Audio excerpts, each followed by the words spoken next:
Hey there, Nick Markey again here from Beach Barbell Physical Therapy, here for another balance topic. Today we're going to talk about proactive balance. So that is the balance you have before you lose your balance. Typically it's using your ankles, and then if your ankles can't help you as much, then your hips will start to move. So ankles would look like I'm just kind of swaying here, and then hips, if I get too far, I might push my hips in different directions to be able to compensate. Ideally, the goal would be that I get really good at controlling it with my ankles. And then of course, if I get too far and I need to use my hips, I use my hips. And then of course, if we get too far, then we lose our balance. And then that's where I go to that reactive balance. And that was, like we talked about, that kind of stepping and catching yourself there. So you can split up proactive balance a couple of ways. There's sort of static and then dynamic. Static is basically I'm standing in one position. Dynamic is maybe something like walking. Okay, so let's start with static. So let me adjust the camera here. So typically the progression for static balance would be, the easiest would be maybe feet apart, and then I'm gradually bringing my feet in close, and then gradually kind of splitting my steps like this until maybe I'm one foot in front of the other. It's called tandem stance or Romberg, and sharpened Romberg, and then eventually maybe standing on one foot. Before I get to one foot, you know, you can go to maybe just the toes down on one side and then whole foot on one side, and then maybe touching toes lightly if needed.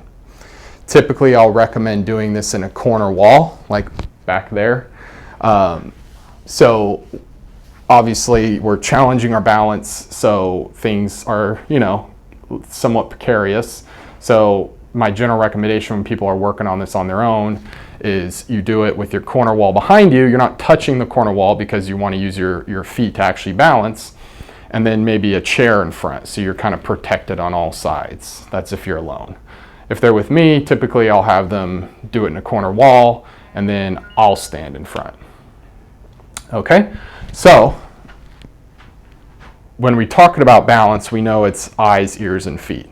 So what will happen, let me just make another adjustment here.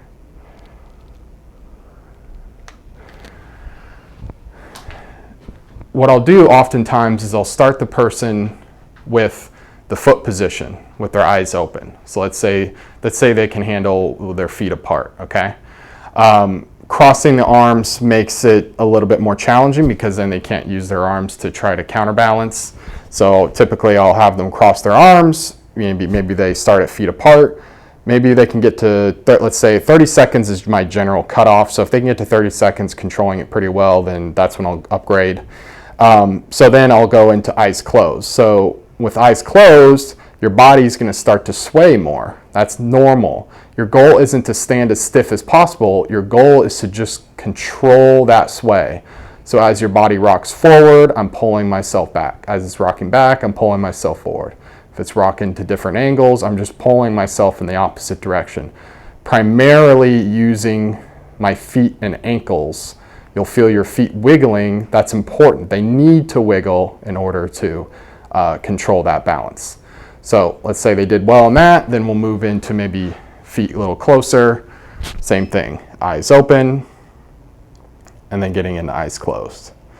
Now the eyes closed adds in the element of, or takes away the eyes part of the balance and really focuses the challenge with the ear and the feet, the reflex between them, okay? You could also add potentially an unstable surface like a foam pad, or, you know, most people aren't gonna have a foam pad at home, so oftentimes a pillow will suffice for that, just because that's gonna add some instability for the feet. Typically, I'll just focus more on trying to progress the position of the feet first. If someone is doing so well, they're standing on one leg with their eyes closed, then all, taps go into the foam pad. It is a variation you can add into a program, but again, we're trying to get the most bang for our buck, and typically for me, that's focusing on training their balance, the static balance with their eyes closed, okay? Another variation you can add in is head movement. So again, eyes, ears, feet. Head's going to start to move the ears, the inner ear.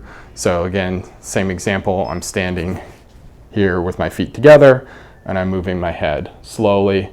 I'm not going to try to move it super fast. If we're doing also some vestibular work for gaze stability, you can get into these balance positions and then do the head movement with the eyes locked on a point to work on the VOR, or vestibular ocular reflex. This isn't necessary for everybody, but if they are having a gaze stability problem, which I'll talk about in a later video, okay? And then of course, we can get into eyes closed with head movement. So we got lots of different variations. So typically my progression will be, okay, we got eyes open, whatever the foot position they can manage, eyes open, then eyes closed, then eyes open with head movement, then eyes closed with head movement. And then once they can do the eyes closed with head movement reasonably well, maybe that 30-second mark, then we'll upgrade the foot position, okay? Let's go into dynamic balance. So dynamic balance is pretty much just the walking portion of it. So let's say I'm walking here, right? So same concept, the wider my feet, the more balance I have. So sometimes if someone is kind of swerving and staggering with their normal stance, the first step will be to get some control back by widening the feet. Kind of that John Wayne walk. Okay?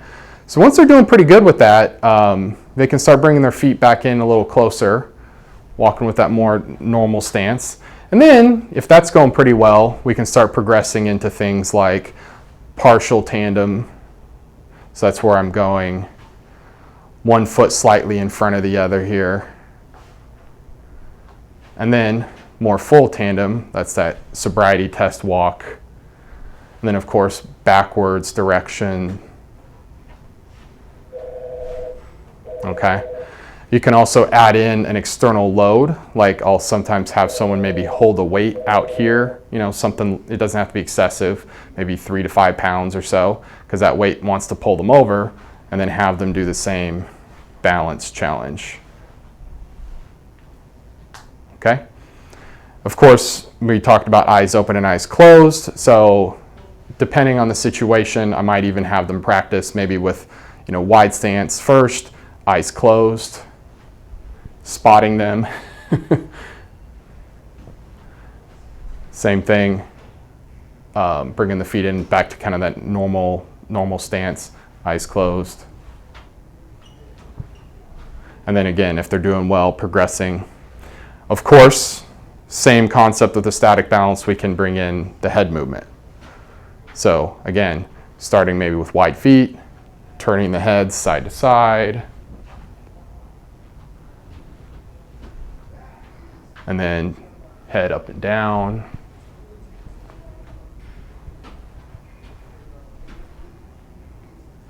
And of course, if we want to get really, really challenging, we can do eyes closed with the head movement.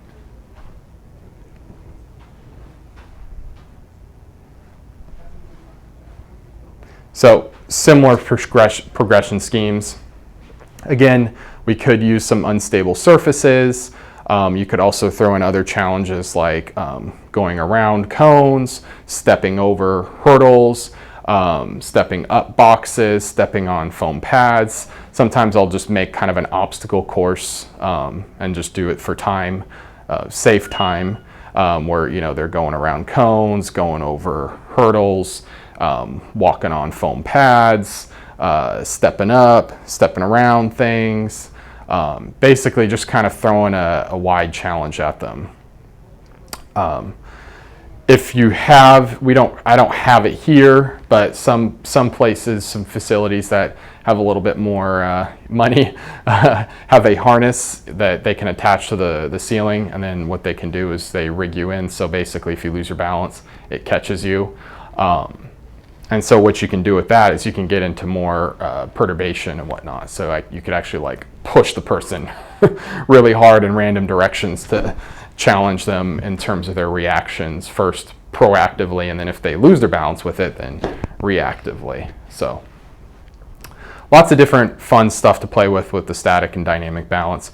Obviously, you want to do it safely, so if you need help with this, please reach out to me at Beach Barbell Physical Therapy, because part of my job is, one, to find what level of balance the person's at now, their baseline, what challenge can they manage, and then progress that challenge appropriately, but then two, also to make sure they're safe doing it and they're not doing something that is going to potentially lead to a fall, because that would be completely counterproductive to what we're doing. We're trying to prevent falls with this.